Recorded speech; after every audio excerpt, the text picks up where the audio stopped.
ద్వారా తీసుకొచ్చి వాళ్ళు ఇబ్బంది పడే విధానం, దారిలోనే వాళ్ళకి డెలివరీ అయిపోయే పరిస్థితి, చాలా ప్రమాదకరమైన పరిస్థితులు ఉంటే గౌరవ ముఖ్యమంత్రి గారు అపాయింట్మెంట్ తీసుకుని ఒకసారి చెప్పాను, సార్ మన దగ్గర ఆర్థిక పరిస్థితి అన్నీ తెలిసి కూడా నేను ఆయన ఒత్తిడి పెట్టడానికి వెళ్ళాను. సార్ మీరు ఇట్లా ఉంది పరిస్థితి అంటే ఆయన అడ్మినిస్ట్రేటివ్ శాంక్షన్ ఒక 35 కోట్ల ఆ రోజున పెద్ద మనసుతో ఇచ్చారు అధ్యక్ష.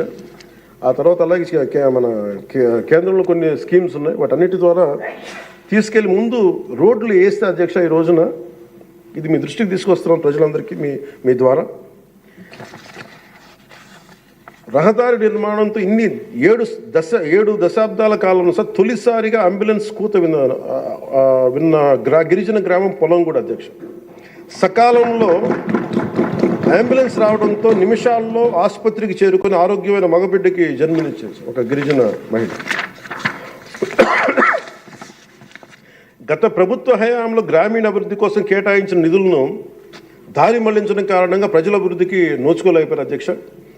కానీ గత ప్రభుత్వ తప్పిదాలను సరిచేస్తూ అధికారులకు వచ్చిన రోజు నుండి గ్రామీణ అభివృద్ధి లక్ష్యంగా వికసిత్ భారతంలో ఏ ఒక్క గ్రామం కూడా అభివృద్ధికి స్వర్ణాంధ్ర ఉండే ఏ గ్రామం కూడా అభివృద్ధికి దూరం కాకూడదు అన్న సంకల్పంతో గౌరవ ముఖ్యమంత్రి శ్రీ నారా చంద్రబాబు నాయుడు గారి నేతృత్వంలో రాష్ట్ర ప్రభుత్వం కృత నిశ్చయంతో పనిచేస్తున్న అధ్యక్ష. గిరిజన గ్రామాలు, కొండ ప్రాంతాల్లో డోలి మోతలు ఈ ముగింపు పలికే దిశగా ఆంధ్రప్రదేశ్ ప్రభుత్వం పంచాయతీరాజ్ గ్రామీణాభివృద్ధి శాఖ ఆధ్వర్యంలో చేపట్టిన మౌలిక సదుపాయాల కల్పనలో భాగంగా శ్రీకాకుళం జిల్లా కొత్తూరు మండలం గుట్టుపల్లి నుండి పొలంగూడ వరకు నూతన బీటీ రోడ్డు నిర్మాణం కొరకు మహాత్మా గాంధీ జాతీయ ఉపాధి హామీ పథకం కింద 21-22 ఆర్థిక సంవత్సరంలో మంజూరు చేయడం జరిగింది అధ్యక్ష. దీనిని సీతంపేట గిరిజన సంక్షేమ ఇంజనీరింగ్ డిపార్ట్మెంట్ ఏజెన్సీ పని పూర్తి చేయాల్సి ఉంది. నూతన ప్రభుత్వం ఏర్పడిన తర్వాత అధికార యంత్రాంగంతో సమీక్షలు నిర్వహించి ఏ రోడ్లు అయితే చేయలేదో కొన్ని రోడ్లని ప్రత్యేకించి ఒక రోడ్డుని ఎన్నుకొని ఈ రోడ్డు నిర్మాణం పూర్తి చేసేందుకు కావాల్సిన చర్యలు తీసుకోవడం జరిగింది అధ్యక్ష. 2024 డిసెంబర్ నెలలో 2.5 కిలోమీటర్ల బీటీ రోడ్డు నిర్మాణం మొదలుపెట్టి 2025 జనవరి నెలాఖరు నాటికి ఈ నిర్మాణం పూర్తి చేయడం జరిగింది అధ్యక్ష. ఇది వేరువేరు మండలాలు, జిల్లాలు కలిపేందుకు ఈ మార్గం ఉపయోగపడటం వల్ల పొలంగూడని సీతంపేటకు వచ్చేందుకు దాదాపు 25 కిలోమీటర్ల ప్రయాణ దూరం తగ్గింది అధ్యక్ష. రోడ్డు నిర్మాణ కారణంగా 23 ఫిబ్రవరి 2 రోజుల క్రితం 25 నాడు తొలిసారిగా ఇందాక మీకు చెప్పినట్టుగానే అంబులెన్స్ కూతురు గ్రామ ప్రజలు విన్నారు అధ్యక్ష. పురిటి నొప్పులతో బిడ్డకు జన్మనిచ్చేందుకు ఇబ్బంది పెడుతున్న శ్రీమతి సవర సబియాక అనే గిరిజన సోదరి గిరిజన సోదరి మహిళ ఈ నూతన రహదారి మీదుగా నిమిషాల వ్యవధిలో హిరమండలంలోని ప్రాథమిక ఆరోగ్య కేంద్రానికి తీసుకురావడం జరిగింది అధ్యక్ష. చాలా మగబిడ్డకి జన్మనిచ్చారు. ఈ రహదారి ఏర్పాటు ద్వారా 6 గిరిజన గ్రామాలకు సంబంధించిన 1260 మంది డోలీ మోతల కష్టాలని నారా చంద్రబాబు నాయుడు గారి నాయకత్వంలో ఈ రాష్ట్ర ప్రభుత్వం తీర్చింది అధ్యక్ష. ప్రత్యేకించి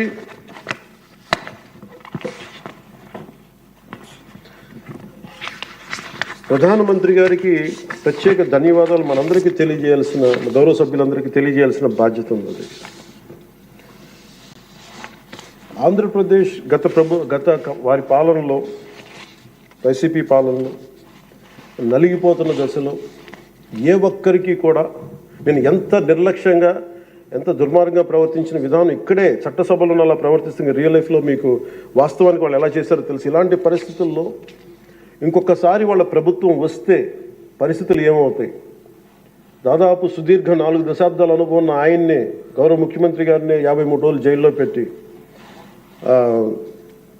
యువ నాయకులు, ఐటీ మంత్రివర్యులు వారు నారా లోకేష్ గారిని కూడా జైల్లో పెట్టడానికి ఇబ్బందులు పెట్టి ప్రయత్నాల్లో మనకి అచ్చెన్నాయుడు గారు, గౌరవ మంత్రి అచ్చెన్నాయుడు గారిని ఇబ్బంది పెట్టిన విధానం ఇక్కడ మొదటి మీరు వచ్చినప్పుడు ఎంతమంది ఇబ్బంది పడ్డారు అంటే మొత్తం దాదాపు 90% హౌస్ చేతులు ఎత్తారు అధ్యక్ష. ఆ రోజున అలాంటి పరిస్థితుల నుంచి నేను కోరుకుంది ఒకటే అధ్యక్ష. ఆ రోజున ఆంధ్రప్రదేశ్ 5 కోట్ల మంది ప్రజలకి మేము అండగా ఉండాలి, దానికి ఏమి చేయాలని చెప్పి ఎక్కడా కూడా ఓట్లు చీలకూడదని చెప్పితే నన్ను తిట్టు లేదు అధ్యక్ష, అందరూ తిట్టారు. కానీ ఈరోజు నాకు ఆనందం ఏముందంటే అధ్యక్ష, ఈ రోజున గౌరవ ప్రధానమంత్రి నరేంద్ర మోదీ గారి దృష్టికి తీసుకెళ్ళి కేంద్ర నాయకత్వానికి తీసుకెళ్ళి ఆ రోజున మాకు ఇది కావాలి, మీరు చెయ్యాలి అని చాలా ఇంపాసిబుల్ టాస్క్లు అడిగాం అధ్యక్ష ఆ రోజున. ముఖ్యంగా విశాఖ స్టీల్ ప్లాంట్ అధ్యక్ష. విశాఖ స్టీల్ ప్లాంట్ అధ్యక్ష మీకు తెలిసిందే ఇది, కానీ ఒకసారి మనందరం కూడా దీన్ని గుర్తు చేసుకోవాల్సిన అవసరం చాలా ఉంది అధ్యక్ష. ఇది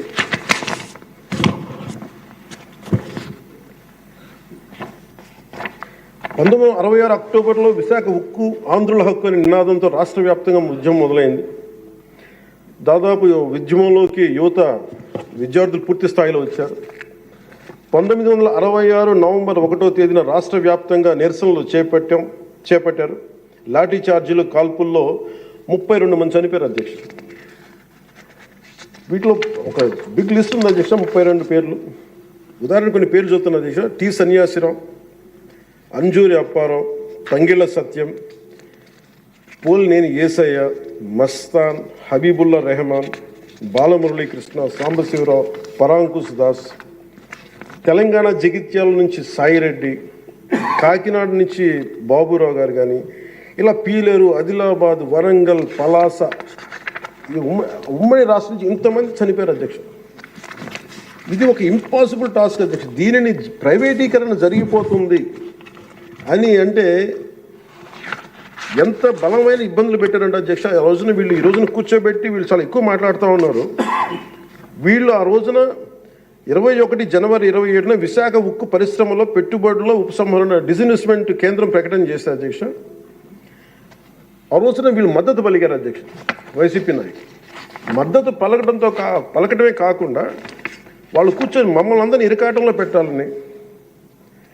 అలాంటి పరిస్థితుల్లో నేను మా నాయకులు మనోహర్ గారు వెళ్ళాం అధ్యక్ష ఢిల్లీకి. వెళ్ళి ఇక్కడ సభ జరిగింది. సభ జరిగితే మేము ఆ రోజున కేంద్ర మంత్రి, హోంమంత్రి శ్రీ అమిత్ షా గారిని కలిసాం అధ్యక్ష.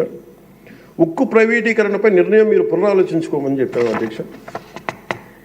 ఒకటే చెప్పాము అధ్యక్ష, ఈ రోజున ఇంతమంది చనిపోయారు, దాదాపు 32 మంది. మా ఆంధ్రప్రదేశ్లో తెలంగాణకి తెలంగాణ అన్న భావం ఉంటుంది. మా ఆంధ్రప్రదేశ్కి దురదృష్టం ఏంటో దౌర్భాగ్యం తెలియదు. మాకు ఎప్పుడు కులాల భావం తప్ప మేము ఆంధ్రులు అనే భావన మాకు లేదు. ఒకే ఒక్క చోట ఆంధ్రులు అనే భావం ఎక్కడ వస్తుందంటే విశాఖ స్టీల్ ప్లాంట్ ఒక్క దగ్గరే ఆంధ్రులు అనే హక్కు భావన వస్తుంది. అంటే మేము అది నేను చాలాసార్లు అనుకుంటూ ఉంటాను అధ్యక్ష, ఎందుకు విశాఖ ఉక్కు అనుకనే ప్రతి ఒక్కరికి ఒక ఏకత ఉంటుంది. దాంట్లో ఐడెంటిటీ ఎందుకు ఉంటుందని ఆలోచిస్తే అధ్యక్ష, 32 మంది యువకుల బలిదానం, దాని శక్తి దానికి ఉంటుంది అధ్యక్ష. అది కదిపేస్తుంది. అలాంటిది నేను ఒకటే చెప్పాను, మేము వెళ్ళి సార్ ఇది కనుక మీరు చేయగలిగితే అది ఎవరి చేతుల్లో లేదు, అది మీరు పెద్ద మనసుతో ఆలోచించి డిస్ఇన్వెస్ట్మెంట్ చేయమంటే వాళ్ళు ఒకటి చెప్పారు అధ్యక్ష. మేము గతంలో మీరు ఈ మినీరత్న కంపెనీ ఉంది అధ్యక్ష, దానికి డ్రెడ్జింగ్ కార్పొరేషన్ ఆఫ్ ఇండియా అని, దాన్ని తీసుకోగలిగా కానీ దీన్ని తీసుకోలేమని చెప్పి మాకు కూడా ఏం చెప్పారంటే అధ్యక్ష, ఇది ఇంపాసిబుల్ అన్నట్టుగానే చెప్పారు అధ్యక్ష ఆ రోజున. కానీ నేను 2 చేతులు జోడించి మా ప్రయత్నం మేము చేసాం అధ్యక్ష. అదృష్టవశాత్తు గౌరవ ముఖ్యమంత్రి గారు ముందుకు తీసుకెళ్లారు అధ్యక్ష. ఈ ప్రపోజల్ని చాలా బలంగా తీసుకెళ్లారు ఆయన.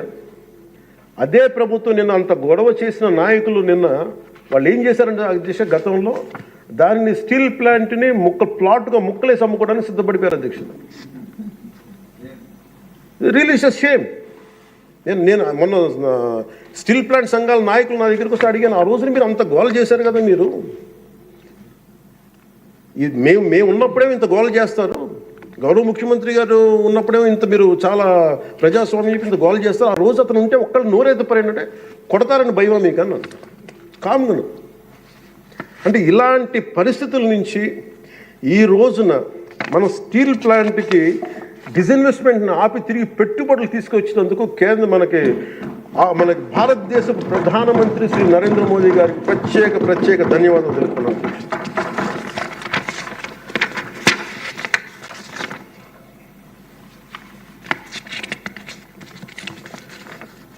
ఆ రోజు విశాఖ స్టీల్ ప్లాంట్ పరిరక్షణకి అఖిలపక్షం ఏర్పాటు చేయాలని మేము అడిగితే అధ్యక్ష, వాళ్ళకి గత ప్రభుత్వ నాయకుల్ని రాష్ట్ర ప్రభుత్వం స్టాండ్ ఏమిటో చెప్పాలంటారు. విశాఖ స్టీల్ ప్లాంట్ ప్రైవేటీకరణ జరగకుండా ఉంటే ఎలా ఆపుతారు చెప్పాలని, ఇలా కబుర్లు చెప్తే చూస్తూ ఊరుకోమని వాళ్ళు మాట్లాడారు అధ్యక్ష. వైసీపీ నాయకులు కేంద్రం మాట వినదని చెప్పారు అధ్యక్ష. పదవులు కావాలి, బెయిల్ కావాలని అడిగితే స్టీల్ ప్లాంట్ ఎక్కడి నుంచి వస్తుంది అధ్యక్ష? కేంద్ర ప్రభుత్వం ప్రవేశపెట్టిన ప్రతి బిల్లుకి మద్దతు ఇస్తున్నప్పుడు స్టీల్ ప్లాంట్ కోసం ప్రత్యేకంగా గనులు ఎందుకు అడగలేదని వాళ్ళు నిలదీశారు అధ్యక్ష. రోజు నేను చెప్పాను, మీకు ఒక కార్యాచరణ ప్రకటించండి. మాకు ఆ రోజున ఒక ఎమ్మెల్యే, ఆ ఎమ్మెల్యే కూడా మీరు తీసేసుకున్నారు. వైసీపీకి ఉన్నారు, మీకు టీడీపీకి ఉన్నారు. ఆ రోజు 175 మంది ఎమ్మెల్యేలు, 25 మంది ఎంపీలు. ఒక ఐక్య కార్యాచరణ ప్రకటించండి అంటే అండగా ఉంటామని చెప్తే కూడా వాళ్ళు కాపాడుకోలేపారు అధ్యక్ష. కానీ నారా చంద్రబాబు గారి నాయకత్వం మేము కాపాడుకున్నాం అధ్యక్ష. స్టీల్ మేము చాలా గర్వంగా చెప్పగలం, చాలా గర్వంగా చెప్పగలం అధ్యక్ష. అలాగే దీన్ని ప్రత్యేకించి అధ్యక్ష, ప్రధానమంత్రి గారికి మన సభ నుంచి అందేలాగా ఆంధ్రప్రదేశ్ మన అమరావతి మన క్యాపిటల్ దగ్గర నుంచి వెళ్ళేలాగా, అక్కడికి అందేలాగా వారికి నా కృతజ్ఞతలు తెలియజేస్తాను అధ్యక్ష. I take this opportunity to express my wholehearted gratitude to Honorable Prime Minister Sri Narendra Modi ji for his unwavering trust in the Andhra Pradesh government and for extending the immense support in every aspect of state development. मैं इस अवसर पर माननीय प्रधानमंत्री श्री नरेंद्र मोदी जी को आंध्र प्रदेश सरकार पर भरोसा दिखाने और विकास में सहयोग देने के लिए अपना आभार व्यक्त करता हूं. The Polavaram project, Adhyaksha, these are key things. One is Polavaram project. The central government stood by us. That is, number one is Polavaram project, the lifeline of Andhra Pradesh. The Polavaram project is crucial for irrigation, resolving the drinking water crisis across the state. Under the previous regime, the project faced severe neglect with less than 10% of the work completed, leading to unnecessary cost escalations and delays due to reverse tendering. After forming the new government, Honorable CM Sri Nara Chandrababu Naidu Garu reassessed the project status and sought central support. The central government, under the leadership of Sri Narendra Modi ji, responded immediately, approving 12,157 crore for 24-25 and 5,936 crore for 25-26, ensuring rapid progress towards completion. The second one is Jal Jeevan Mission, Adhyaksha, safe drinking water for every household. The mission aims to provide 55 liters of safe drinking water per person daily through tap connections across 95.44 lakh households in Andhra Pradesh. The previous government failed to achieve even 1% progress in 5 years. The central government has sanctioned 27,000 crore for phase 1, boosting implementation efforts. The Andhra Pradesh government also has requested 54,000 crore for phase 2 and successfully advocated for an extension of the mission till 2028. And we acknowledge and we thank Honorable Prime Minister Sri Narendra Modi. Another major development projects worth 2.8 lakh crores on June 7th from Visakhapatnam, Honorable PM Sri Narendra Modi ji inaugurated and announced 2,08,548 crore worth of development projects, including a Visakha railway zone, for strengthening and connectivity and boosting regional transportation, green hydrogen hub and bulk drug park, positioning Andhra Pradesh as an industrial core leader, Chris City in Krishnapatnam industrial area, Tirupati district, enhancing economic opportunities, various national highway and railway projects improving infrastructure and connectivity, Urvakal industrial corridor driving employment generation in Rayalaseema region and reducing migration.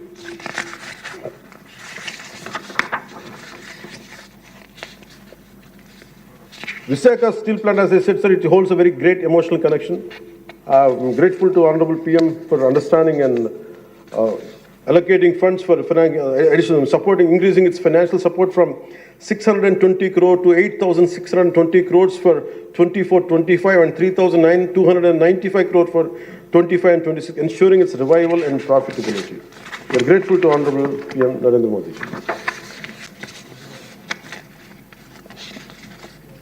The central government has actively promoted regional heritage through Man Ki Baat and pilgrimage rejuvenation and spiritual heritage augmentation drive initiative, which is called, in short, the acronym is PRASAD initiatives. Andhra Pradesh Wooden Toys Tableau won a national award at the Republic Day Parade, bringing national recognition to our Andhra Pradesh craftsmanship. Commitment towards Vikasit Bharat 2047 on behalf of 5 crore Andhra Pradesh people. We express gratitude to Honorable PM Sri Narendra Modi ji for his unwavering trust in our state government under the leadership of Sri Nara Chandrababu Naidu garu. Under his visionary leadership, Andhra Pradesh is committed to contributing towards a $2 trillion economy as a part of